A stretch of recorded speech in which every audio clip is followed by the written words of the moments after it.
الحمد لله الذي خلق الذكر والأنثى وبث منهما رجالا كثيرا ونساء والصلاة والسلام على رسوله الذي قال إن الجنة تحت أقدام أمهاتكم أما بعد.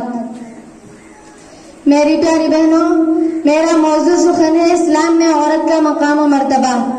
اسلام نے عورت کو بین الاقوامی سطح پر جو مقام و مرتبہ عطا کیا ہے اس کی نظیر پیش کرنے سے تہذیب انسانی عاجز و قاصر اور عقل انسانی حیران و ششدر ہے. اسلام نے عورت کو وہ مقام و مرتبہ عطا کیا ہے جو کسی بھی دھرم نے عطا نہیں کیا. لہذا اس پس منظر کو ذہن میں رکھنا ضروری ہوگا کہ اسلام سے پہلے مختلف مذاہب اور مختلف ممالک میں عورت کو کیا مقام حاصل تھا. تاریخ عالم کا مطالعہ کیا جائے تو یہ بات روز روشن کی طرح عیاں ہوتی ہے کہ اسلام سے پہلے مختلف مذاہب اور مختلف ممالک میں عورت اپنے بنیادی حقوق سے بالکل محروم تھی. چنانچہ جہاں ایک طرف فرانس میں عورت کے بارے میں یہ تصور تھا کہ وہ آدھا انسان ہے، اس لیے معاشرے کی تمام خرابیوں کا ذریعہ بنتی ہے، تو دوسری طرف چین میں عورت کے بارے میں یہ تصور تھا کہ اس کے اندر شیطان کی روح پیدا کی گئی ہے، اس لیے تمام انسانوں کو برائی کی طرف دعوت دیتی ہے. تو دوسری طرف جاپان میں عورت کے بارے میں یہ تصور تھا کہ وہ ناپاک پیدا کی گئی ہے، اس لیے اسے عبادت گاہوں سے دور رکھا جاتا ہے.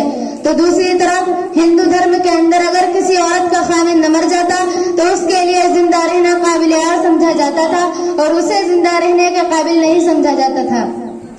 مکہ کے جزیرے عرب میں ماں باپ بیٹیوں کو زندہ دفن کر دیا کرتے تھے اور اس بیٹی کا پیدا ہونا عار سمجھا جاتا تھا.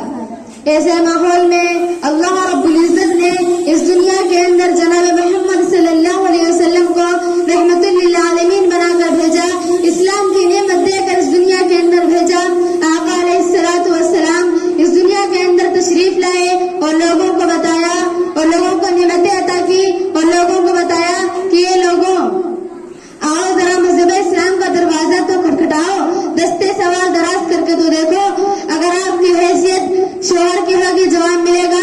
وَلَهُنَّ مِثْلُ الَّذِي عَلَيْهِنَّ بِالْمَعْرُوفِ، نبی کا فرمان تمہیں بتلائے گا. خَيْرُكُمْ لِأَهْلِهِ، اگر آپ کی حیثیت فرزند درجمند کی ہوگی جواب ملے گا. إِنَّ الْجَنَّةَ تَحْتَ أَقْدَامِ أُمَّهَاتِكُمْ، اگر آپ کی حیثیت باپ کی ہوگی جواب ملے گا. مَنِ ابْتُلِيَ بِشَيْءٍ مِّنْ هَٰذِهِ الْبَنَاتِ كُنَّ لَهُ سِتْرًا مِّنَ النَّارِ. تقسیم ترکے کا وقت ہوگا، قرآن فیصلہ سنائے گا. میری پیاری بہنوں، یہ اسلام ہی ہے جس نے آج سے 1400 برس پہلے ستم رشیدہ رسوائے زمانہ گردش دورہ کی ستائی ہوئی اور در در کی ٹھکرائی ہوئی عورت پر ہونے والے ظلم و ستم کے خلاف علم بغاوت بلند کیا اور معاشرے کو ان کے حقوق سے آگاہ کیا. پھر انہوں نے اپنے ان تمام تر حقوق کو حاصل کر لیے جن سے وہ عرصہ دراز محروم تھی. یہ وہ گلشن ہے طاہر فرشتے جس کے نگراں ہیں، یہ وہ گلشن ہے طاہر فرشتے جس کے نگراں ہیں، یہاں ہر چیز ملتی ہے، بتاؤ کیا تراشو گے. میری پیاری بہنوں، یہ چرخ نیلی فام آفتاب کوہن سالہ اس بات پر شاہد ہے کہ اللہ رب العزت کی زمین پر ایسے لوگ بھی موجود تھے جو یہ کہا کرتے تھے عورت شیطان کی بیٹی ہے، دوزخ کی رکھوالی ہے، امن کی دشمن ہے اور سانپ سے زیادہ خطرناک ہے. اسی کی وجہ سے حضرت آدم علیہ السلام جنت سے نکالے گئے. گویا کہ روح اسلام سے پہلے کوئی بھی ظلم و ستم ایسا باقی نہ تھا جو اس کے ساتھ روانہ رکھا جاتا ہو. لیکن جب اسلام آیا، نبی کا پیغام آیا، اسلام نے عورت کو مرتبہ عطا کیا، نبی کے پیغام نے عورت کو بلندی دی، اسلام نے عورت کو وہ مقام عطا کیا کہ اگر آج پوری دنیا وہ مقام و مرتبہ دینا چاہے تو نہیں دے سکتی اور قیامت تک نہ ہی دے سکے گی، کیونکہ اسلام عورت کو سربلند عطا کرتا ہے. اسلام عورت کو عرش عظمت پر بٹھاتا ہے. اسلام عورت کی جہت اور حیثیت کو متعین کرتا ہے. اسلام عورت کی عزت و آبرو کی حفاظت کرتا ہے. اسلام عورت کو نفسانی خواہشات کا مرکز نہیں بناتا. اسلام عورت کو زینت محضار نہیں بناتا. اسلام عورت کو زینت محفل نہیں بناتا، بلکہ اسلام عورت کو زینت محفل اور شمع محفل کے بجائے زینت خانہ بناتا ہے اور گھر کی ملکہ قرار دیتا ہے. عورت اپنے گھر کی چار دیواری کی بادشاہ ہے۔